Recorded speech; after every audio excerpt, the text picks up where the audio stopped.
जगन्नाथ मंदिर की रहस्यमयी रसोई। उड़ीसा के पुरी में हर साल होने वाली भगवान जगन्नाथ की यात्रा का अपना विशेष महत्व है। कहते हैं यहाँ की रसोई रहस्यमयी है। आखिर क्यों? दरअसल इस विशाल रसोई में भगवान को चढ़ाने वाले महाप्रसाद तैयार करने के लिए लगभग 500 रसोइये तथा उनके 300 सहयोगी काम करते हैं। जी हाँ दोस्तों, प्रत्येक वर्ष पुरी में होने वाली जगन्नाथ रथ यात्रा में लाखों की तादाद में लोग शामिल होते हैं। ऐसी मान्यता है कि जगन्नाथ मंदिर में स्थित ये रसोई दुनिया की सबसे बड़ी रसोइयों में से एक है। यहाँ नियमित रूप से 1 लाख लोगों के लिए खाना बनाया जाता है। वहीं दिन में 6 बार भगवान जगन्नाथ को भोग लगाया जाता है। इस दौरान जगन्नाथ जी के समक्ष कुल 56 तरह के पकवान सजाए जाते हैं। भोग के बाद यही महाप्रसाद मंदिर परिसर में मौजूद आनंद बाजार में बिकता है। जगन्नाथ मंदिर की रसोई 11वीं शताब्दी में राजा इंद्रवर्मा के समय में शुरू हुई थी। तब पुरानी रसोई मंदिर के पीछे दक्षिण में थी। जगह की कमी के कारण मौजूदा रसोई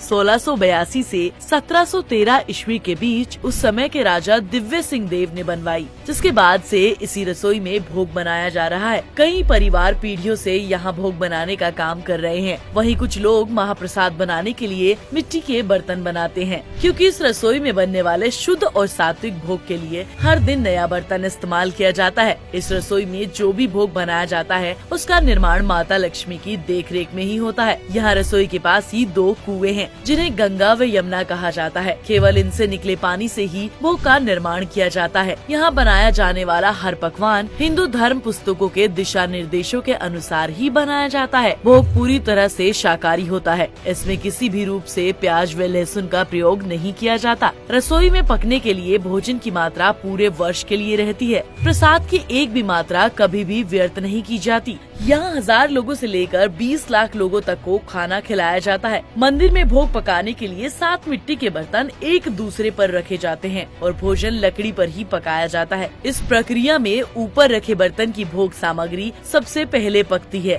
फिर क्रमश नीचे की तरफ एक के बाद एक भोग तैयार होता है। इस मंदिर में बनने वाले भगवान के भोग के लिए खाने में मीठा, खट्टा, नमकीन, तीखा, कड़वा और कसैला स्वाद होता है। इसमें तीखे और कड़वे स्वाद वाले भोजन का नैवेद्य भगवान को नहीं लगता है। रसोई में हर दिन 56 भोग के साथ साथ 10 प्रकार की मिठाइयाँ बनती है। पूरी तरह से सात्विक भोग होने के कारण लौंग, आलू, टमाटर और फूल गोभी तक का इस्तेमाल यहाँ वर्जित है। साथ ही आयुर्वेद के मुताबिक भगवान के भोग में होने वाले 6 रसों का भी ध्यान रखा जाता है। यहाँ मिट्टी के बर्तनों में कुल 700 हांडियाँ शामिल है, जिसमें से 4 बड़ी हांडियाँ, 6 मीडियम हांडियाँ, 5 छोटी हांडियाँ, 3 विभिन्न प्रकार के बाउल तथा 3 तरह की प्लेट आदि शामिल है। मान्यताओं के अनुसार भोग बनाने के बाद सभी हांडियों को तोड़ दिया जाता है और अगले दिन फिर से नए बर्तनों में भोग बनाया जाता है। दरअसल इस रसोई में 15 मिनट में 17,000 लोगों के लिए खाना बनाया जाता है। इस रसोई में लगभग 175 चूल्हों पर चावल बनाए जाते हैं। इन्हें बनाने के लिए 10 से 12 लोगों के खाने जितने चावल एक बड़ी मिट्टी की हांडी में भरे जाते हैं।